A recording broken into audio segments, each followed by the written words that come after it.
Кыргызстанда ар бир үчүнчү үй-бүлөнүн бир мүчөсү Россияда. Алардын 40% Россиянын жарандыгын алышкан.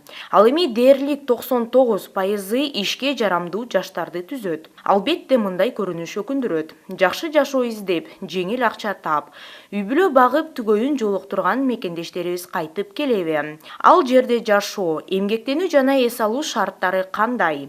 Кош атуулдуктун келечеги барбы? Бул суроолорго жоопту мигранттардын жашоосун өз көзүбүз менен көрүп, атүгүл өзүбүз да мигрант катары жашап көргөндө гана алабыз. Мигрант билетти бир аяк алган соң ал жерде жүрөр убактысы белгисиз. Биздин чыгармачыл топ мекендештер менен биргеликте Кыргыз темир жолунун Бишкек-Москва каттамында жол сүрмөкчү.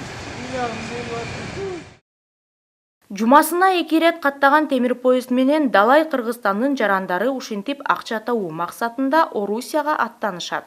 Мен өзүм детский врачмын. Зарплатабыз абдан ылдый. 4 баланы багыш кыйын.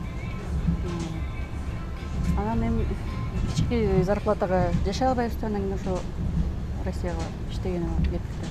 Албетте, үй-бүлөсүн, мекенин артта калтырып бара жаткан адамдардын жүзүндө кусалык, атүгүл көз жаштары да байкалат. Бири өзү жалгыз сапарга атталса, экинчилери бала бакырасы менен, деги эле толук үй-бүлөсү менен көчүп бара жаткандар жок эмес. Кички балдар менен барганда ооручулук болбойбу? Жок, жакшы эле. Чогуу жашаганыбыз жакшы да. Бирибиз Кыргызстанда, бирибиз Россияда жүргөндөн эмне? Эми ачка ток болсаң дагы чогуу турганың жакшы болот. Азыркы учурда биз Казакстандын аймагында жүрүп баратканыбызга жарым саат убакыт болуп калды. Жалпысынан чек ара текшерүүлөр 3 саатка созулду. Кыргызстан чек ара кызматкерлери текшерүүнү 1 саат өткөрүшсө, ал эми Казакстандын чек ара кызматкерлери текшерүүнү 2 саатка созушту. Бул нерсени биз белгилүү себептер менен тарта алган жокпуз. Бирок жүргүнчүлөр тарабынан текшерүү бир аз нааразычылык жаратты десек болот.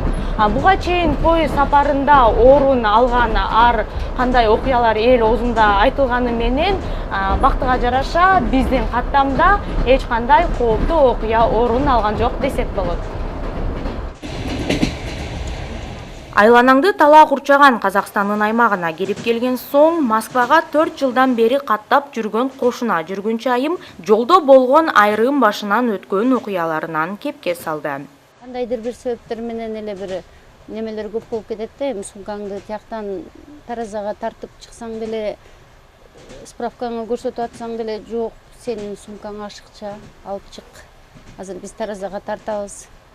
Же болбосо түшүп каласың.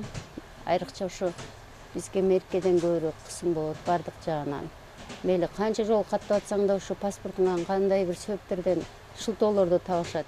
Ошондой эле Таалайкан айымдын айтымында 2009-2010 жылдары поезд каттамдарында юристтер атайын жүргүнчүлөргө чек ара текшерүү учурларында өздөрүнүн кызматтарын көрсөтүшчү. Алар болсо ушу поездди аралап, жүргүнчүлөрдүн ал-акыбалын сурап, кандай кетип атасыңар, жакшы кетип атасыңарбы деп сурап калышчу да, анан негедир кайра эле бир кайтышта уже жок болуп кетишти. Эми алар бар убакытта негизи эле жакшы болчу, ушунчалык мындай өзүбүздү эркин сезип, бизди дагы сурай турган адамдар бар экен деп аябай сүйүнөт элек. Поезддин жетекчиси Бакай Бекбергенов азыркы учурда юристтердин кызмат көргөзбөй калышкандыгын ар кандай себептер менен байлады. Алар революциядан соң тамыры менен жоюлгандыгын да белгилеп өттү. Ал убакта ар бир пассажирлерден билет алган убакта 250-350 сом ошондой акча как бы за работу, за выполняемую работу акча алышчу.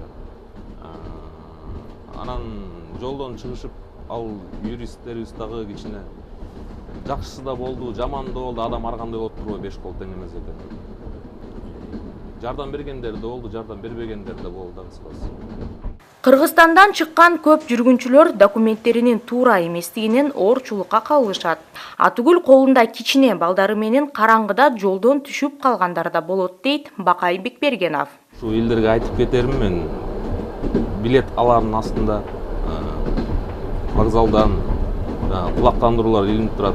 Ошолорго көңүл буруп, окуп, консультация алып ошол жерде вокзалда иштеген адамдардан.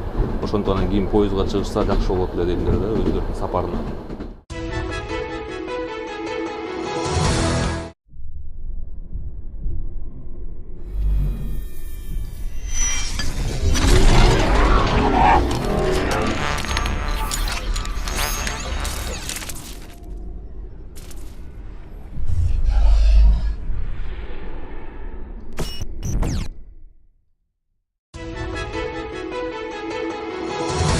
Жалпысынан 12 вагондон турган поездде каттам сайын 20дан ашык кызматкер эмгектенет. Алар 1-2 жумалап үй бүлөсүн көрбөстөн жашоосунун жарым бөлүгүн жолдо өткөрүшөт экен.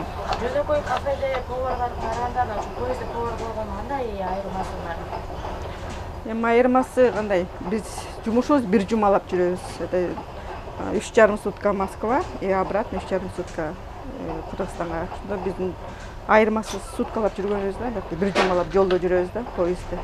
Менюбузда бизге негизи лагман, манты, шорпо, котлеты, макароны по-флотски, анан заказ менен иштейбиз. Кандай заказ болсо биз ошондо ошо тамакты жасап бергенге аракет кылабыз. Ал эми жүргүнчүлөргө колунан келишинче шарт түзүп, вагондо тазалыкты сактап, ысык чайын демдеп, проводниктин кызматын аткарган Үмүт Уралиева 27 жылдан бери Бишкек-Москва каттамында эмгектенип келет. Бул биздин Титан болот. 3 мал чай кайнатабыз, пассаж жүргүнчүлөргө 4 граница өтөбүз. Биздин жумуш деген жеңил эмес, ар түрлүү пассажирлар бар. 5 кол тең эмес дегендей.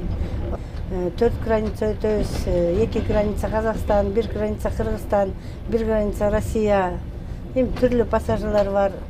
Билинбегени менен каттамда электромеханиктин жумушу чоң жоопкерчиликти талап кылат экен. Техника күтүлбөгөн жерден бузулуп калышы мүмкүн. Ал эми ошону алдын ала текшерип, жүргүнчүлөрдүн коопсуздугун камсыздаган электромеханиктин милдети. Азыр мо ТК2 деген генератордун ременин алмаштырып атам. Анткени ремендерди неметип калганда, бир чою 2-3 ремень чоюлуп, анан үзүлөйүн деп калган ремень. Анан жаңы комплект берет бизге жумуштан. Ошон жаңы комплектти алмаштырайын деп атам. Ар кандай кокустуктар болот, например, бу жерде термодатчик деген бар, термодатчик үзүлүп калышы мүмкүн. Термодатчик деген мына колесный параны СКМБ деп коет, ошондон деген жакта сигнал берет да шиттин ичинен. Поезд менен бири Орусияга иштеп акча табуу максатында сапар алса, экинчиси окуганы. Үчүнчүсү өз бактысын Кыргызстандан таба албай Россияга жөнөгөндөр. Айтор ар жүргүнчүнүн өз максаты, алдыга болгон үмүтү ар башка.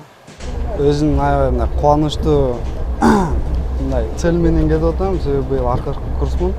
5-курста окуп жатам, азыр барып калсам. Эмненин 5-курсу?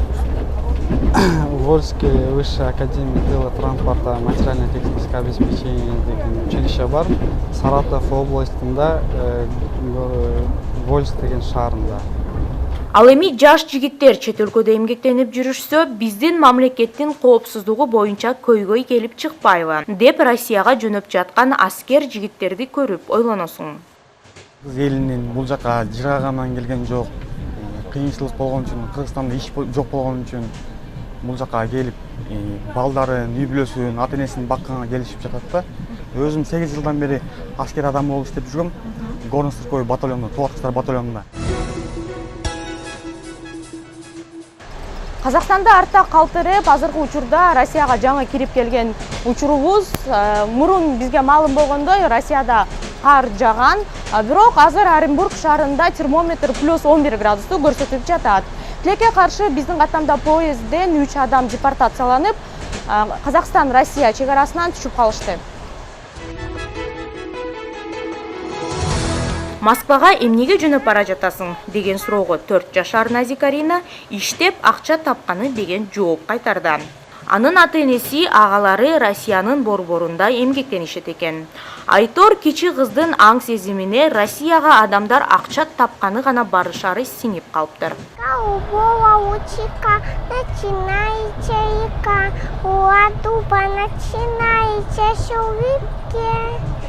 Бабушки, сейчас деньги работаю, а потом дома буду кушать, варить в Москве, а потом никогда не буду уходить. А Казахстан, привет, я тебя люблю.